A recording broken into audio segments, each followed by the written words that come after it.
What's going on, guys? It's Kai. I'm here with the one and only Baiken Sama.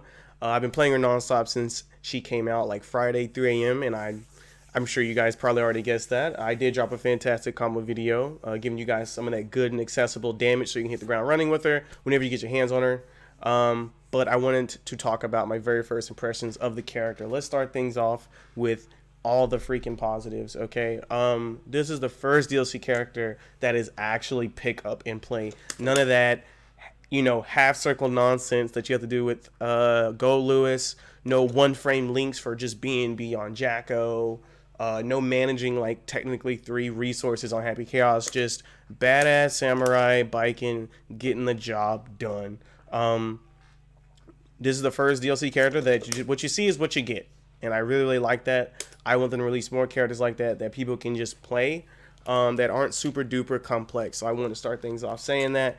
With that being said, though, let's talk about her normal. So speaking of pick up and play, man, have you guys tried her crouch slash? This move is fucking ridiculous. Not disjointed, 11 frames of startup, but it's an extremely ignorant move. This is probably one of the best pokes in the game, only beaten by like 10 frame crouch slashes, right? You can't 6p them, that are actually disjointed. We're talking Soul's crouch slash, we're talking May's crouch slash, and Happy Chaos's crouch slash. Technically, you could argue Go Lewis too. But anyway, this is still up there. This is a top tier crouch slash simply because of the range. Another top tier button she has that's damn near super omega ignorant is her 10 frame jump slash. This move is amazing for a bunch of different reasons. She can do one while rising and one on the way down, covers a lot of real estate. They should be ashamed they let this move in the game, but I guess you could say she kind of needs it. And then next up, she's got her 2H. This is an advancing low, and since it is a heavy, right, we can still special cancel it to make it safe or start a combo on hit. It's really, really good. Not disjointed, though. They're being very careful with their disjointed moves. Her only disjointed moves, I believe, are her 5H and her 6H and her JD. But I just want to talk about this 2H. This 2H is phenomenal because on block, it naturally just frame traps off any of her slashes, which have pretty good range, as we just talked about, right? So let's set Soul here to match a 4-frame button. Boom. Frame traps, right? Far slash, frame traps. Phenomenal move. So all of her moves are kind of just good. This is pretty standard 10 frame far slash, but I really want to get into her command normals, and I guess before we get into that, we need to talk about this stand kick here. It's an advancing 7 frame mid. It's pretty solid, but what makes it so goddamn good is the fact that it can gatling into her 6k. This 6k frame traps literally everything off of her kicks. 3 frame buttons, grab, which is 2 frame startup. It does not matter. She just does it kind of all with this button. It's just ridiculous. It's just a really good button, you guys. This frame traps literally everything. So if you're looking for something to gatling into, you just do this. It even beats backdashes. Let's hit Soul to backdash here. Watch this. Does not matter. He's still gonna get blown up. We can call him out for it. Now he just lost the round. You know what I'm saying? It's kind of nuts. Her 6H pretty much works as a complement to her 6K. If you want to call it the backdash, you're good to go, like I just showed you. I don't think it has that much neutral application. It's pretty slow on startup, tons of recovery. It is active for a while, but it doesn't serve as a good keep out move. It's just too long. If you want to play keep out, try this 5H. The issue with the 5H, though, it's not active for very long, so you got to be careful with it. But it's definitely there if you know someone's going to press a button. Anyway, that's all really the normals I wanted to talk about. This 6K is just so fucking good. If you do not know what you want to do with this character, just do that. And I guess let's go ahead and go to one of her special moves now. So off this very same 6K, right? If they didn't mash on the 6K like this, if they mash after the 6K and you do Tatami, it works out perfectly. It frame traps off that. I don't even think it matters if we do far slash. Same thing. Just all these built-in frame traps are just phenomenal. She almost is begging people to have a DP. It's kind of crazy, and we'll kind of get into why here in a second. But yeah, Tatami Gaeshi is really, really cool. It frame traps, but if they don't press anything, it gets pretty interesting. Let's talk about it. So from up close, we'll do a bit of a jump test here. Let's do a jump test. Let's do a jump test. Oh, like this guy's. Oh, I guess we have to do. I guess we'll just do it from up close like this. Doing a standard jump test, you can see Soul is going to be the first one to jump. He hits the ground first, but from far away, we get plus frames. So if you didn't already know, you can kind of orient your block strings to kind of push them further away. If they don't backdash and get away from it, of course. But you can kind of orient the tatami to get like a wide range of like frame advantage or disadvantage on block, which is pretty interesting. I'm sure that will get pretty high level over time as she develops. But yeah, Tatami Gaeshi is kind of what you see is what you get. Unfortunately, it's not as spammable as I would like it to be on the ground. If they do block it, you can almost get right into another one as soon as the first one dies. But in the air, you're a lot more restricted, which is what I was really hoping he wouldn't be so restricted with. It looks like when you do it in the air version, you have to wait a bit after it has disappeared to do another one. It's kind of weird like that. But if you do actually get it out and it makes contact, obviously you get ridiculous amounts of plus frames. And of course, by virtue of that, some pretty good mix. But yeah, Tatami's what you see is what you get. You know, like I said, that's kind of the character overall. Let's move on to her claw. So a lot of people are interacting with this move and not knowing what the hell's going on. Her claw being here, HS Kabari. Let's talk about the follow-ups. So she only gets one follow-up. A lot of people think she's doing like different things, but when she does it, if she press heavy slash, immediately she'll do the attack, and if anyone mashes, they will die. But this initiates a rock, paper, scissors because ultimately there's a number of countermeasures they have at their disposal. They can 6P, and now they completely destroy you. Even if you delay it to try and be smart about it, you're still screwed. The only counter she has to this, I guess you could say her scissors to their paper, is she can hold it and go behind them and then punish the 6P, right? Depending on the frame data, this interaction may change, but this is typically her counterplay to it, right? And at the very least, she'll be able to at least get a reset a turn, which is still pretty good. But then once the opponent sees that she's doing this to counter their 6P, I put Psych Burst, yikes. They can then throw her. And the throw is pretty consistent. Does not matter the fucking range. She will always get grabbed. It's kind of nuts. So, like I said, it's an RPS though, right? Because look, she can just sit there, let you do that like a dumbass.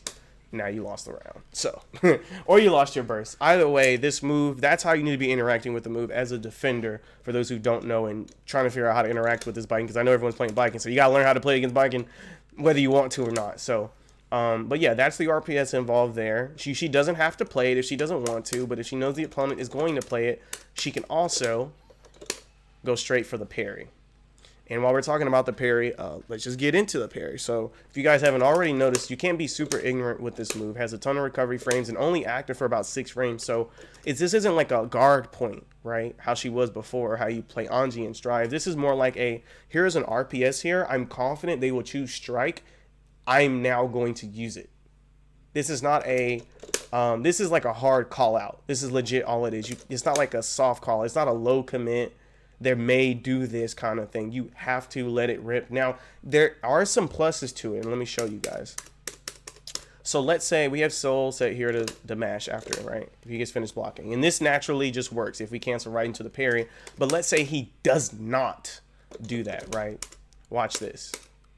Actually, say he does, right? If I mash RC, the RC doesn't come out till there. So you can actually do a bit of an option select, meaning if he does nothing and we have bar, watch this. We can RC and just get ourselves out of the situation, right? And you can do this backwards too. If you're like, oh, let's make it a little bit safer. Oh, my bad. Right? So we can make it even a little bit safer there. And it's kind of nuts. It's kind of nuts. This is kind of similar to the throw option like we used to have in the game, but now that as soon as you throw, you can now RC, so it kind of took it out. But her parry, actually, you can option select. So you can cover the game state where they do mash, and you can also cover the game state where where they do nothing, right? So it's kind of, it's strike, technically, it catches strikes like a DP, but she can, on whiff, she can actually RC out of it. So she actually gets it's like a pseudo DP, like a DP plus, if you want to call it like that. Anyway, this option select is available to it. I don't know if you guys already knew that. It's pretty easy to do because the only way that you're actually going to RC is if you're literally mashing it like for this long. Literally that long, right? Like you just got to relax and you're going to get the option select every single time. That's really, really strong. I'm sure people will develop that tech. Things will be pretty cool. But yeah, the parry is not super brain dead. You are going to have to understand when you can do it, when you can't do it. It is a hard call out tool. Which brings us to, I guess let's talk about, speaking of hard card, let's talk about this overhead, Yozansen. So it's pretty cool. It's got a lot of different applications. Obviously, instant overhead catches people mashing too from our 6K, which is really good. It even catches 6P. And you can use it, you know, to kind of cross people up too, which is really nice. But here's the issue. Here's the issue. If they do get hit because they're blocking low, 7 sets of block low. It does hit crouchers. That's really good. The issue is, though, she can get thrown out of it.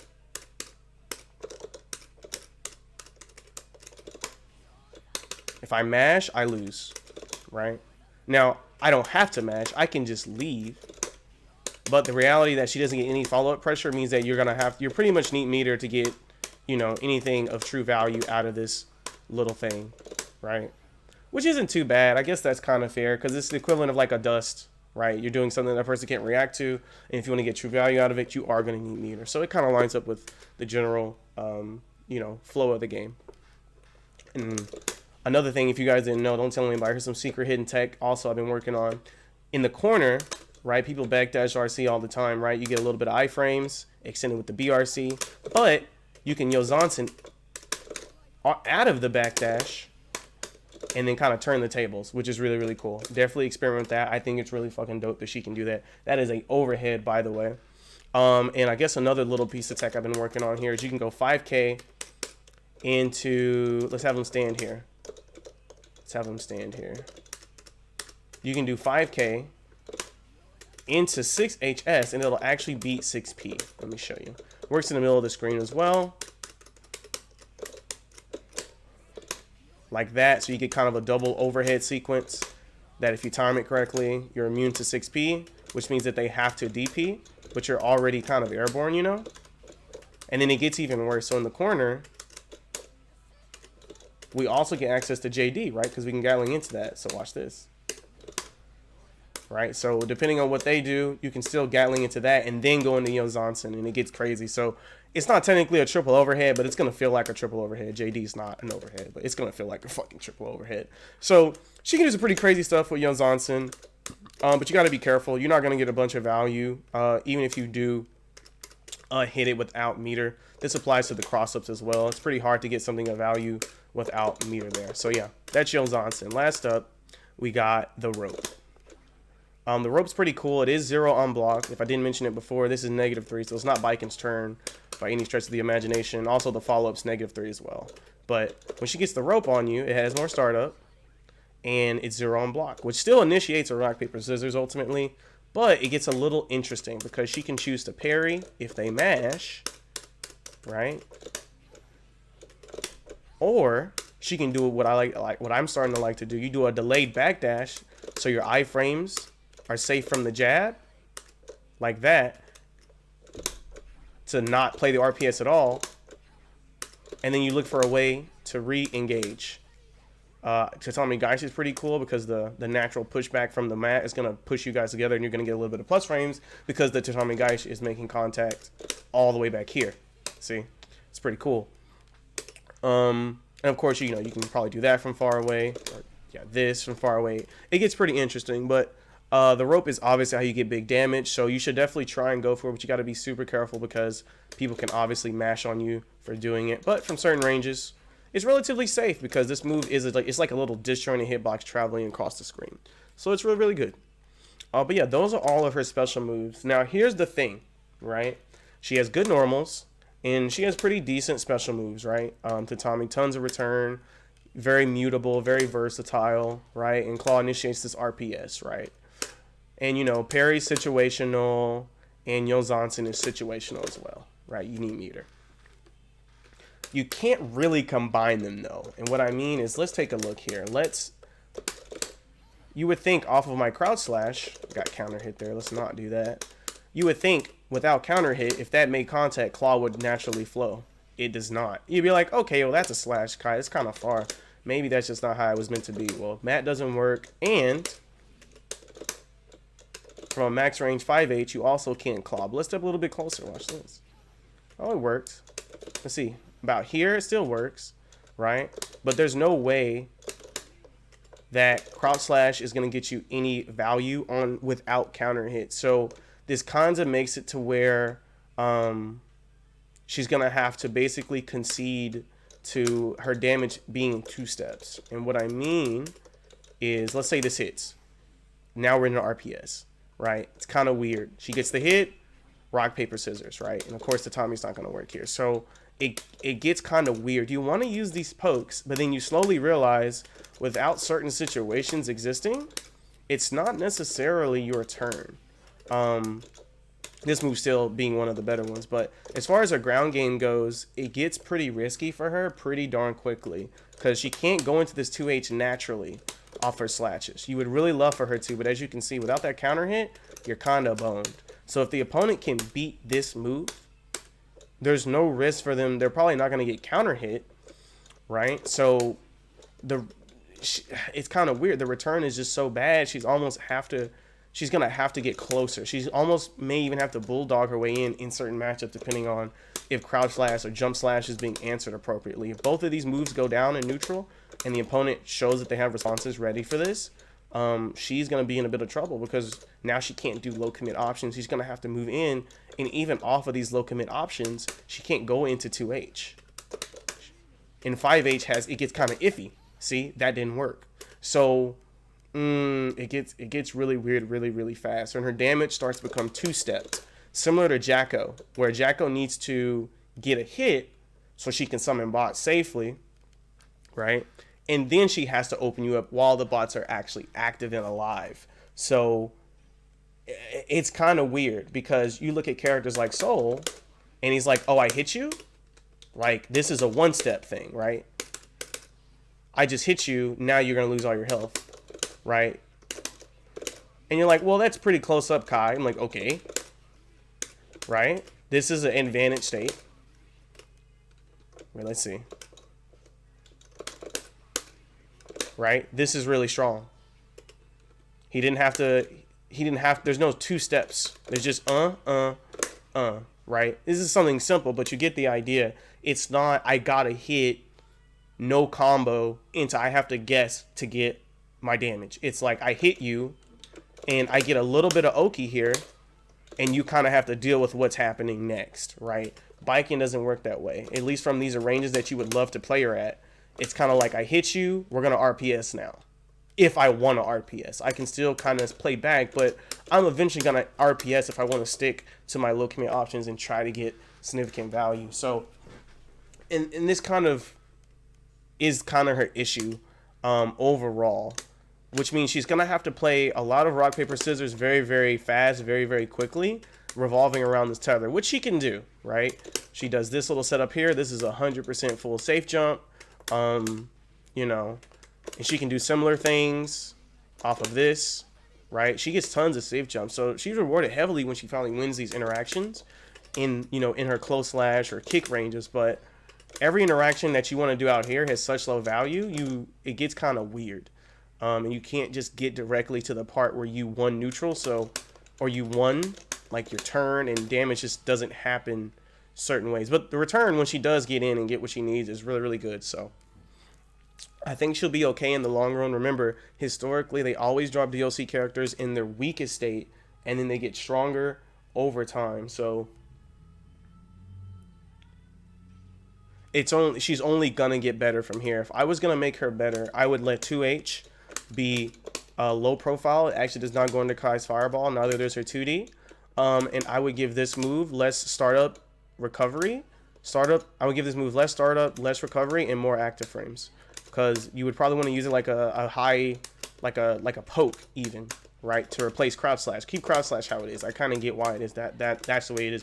But this move is not nearly active enough, and return is just way too low. And if it's supposed to be a keep out move, because it's just showing it the way it is, it needs to have higher return on non-counter. Obviously on counter hit, the world is yours. That's Guilty Gear Strive. So, with all that being said, I still think Baiken is one of the most fun and accessible DLC characters to date. I hope you guys play the hell out of her. If you are going to be playing her soon, definitely check out my combo video. I'll have links on screen here in a second.